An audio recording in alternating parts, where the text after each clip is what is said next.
We have team coverage for you this afternoon. Spencer Joseph was along the procession route and will bring us those visuals in a moment. But first, Fox 13 News anchor Bob Evans was in the room for today's funeral service and joins us now from Logan. Good afternoon, Bob. Good afternoon, Max. Just behind me here, about a quarter of a mile or so, is the graveside of fallen Tremonton Garland police officer Eric Estrada. This drive was lined with hundreds of law enforcement officers just a few hours ago as they traveled from around the country to honor him. They came from as far away as New York, Dallas, Boise, California, and from all over Utah. A brother and sisterhood that circles the wagons whenever one of them falls in the line of duty. I overheard two officers talking here in the cemetery, one commenting to the other that he didn't know Officer Estrada, and yet he knew him very well. Eric Estrada was a remarkable young man, just 32 years old.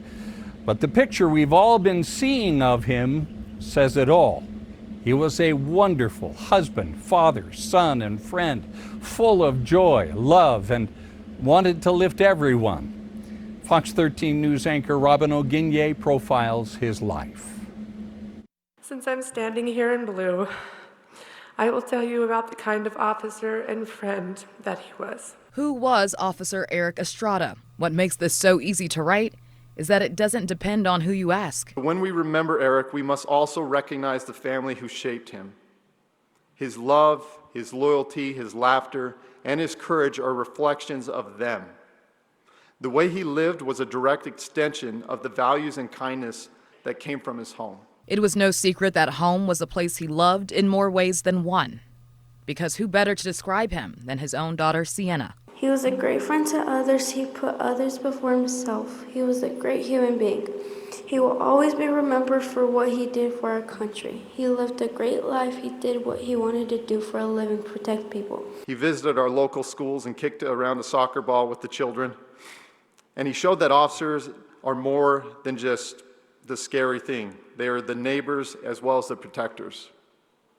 Because of Eric, our community will always carry the imprint of his kindness. His occupation, clearly an extension of who he was. He didn't just wear the badge, he was the badge. He wanted to serve the community he was raised and lived in, the one where his kids went to school and his wife worked. For Eric, they weren't empty words or goals. And as we served for the next year, side by side, I saw that the community, the people he encountered every day, meant everything to him. A true testament to what men in blue profess to do. The question I have for you is, would you lay down your life for a complete stranger? See, I think that's the greatest love of all. And I don't know that there are many of us in this world that would do that. Except today, as I look around this room, I'm in a room full of people who every single day are willing to lay down their lives. That thin blue line, a little thinner. And I will spend the rest of my career trying to be half the officer that you were. I miss you. This is not a goodbye. It's a see you later. We love you. We miss you. We love you and miss you very much.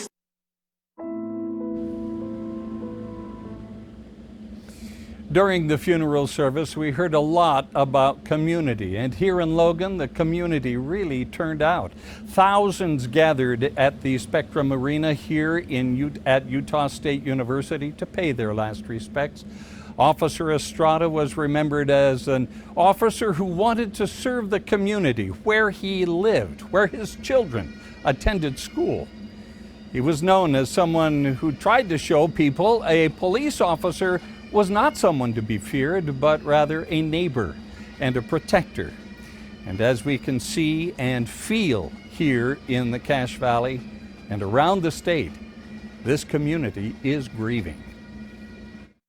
What a tragic loss. Our community has felt this deeply. I've felt it personally. It's been in my neighborhood. The shooting happened in my neighborhood, the people that are around. I do think the community has come together in an incredibly deep and meaningful fashion. it is sobering, and it's a reminder of how dangerous the job it is. And I appreciate every officer in Salt Lake City and across the state that goes out every day to keep our communities safe. We are still waiting to hear just how many people attended Officer Eric Estrada's funeral here today, but we are told the number is in the thousands. And as one who was in the service, I can tell you, regardless of the number, Officer Estrada's spirit filled this arena.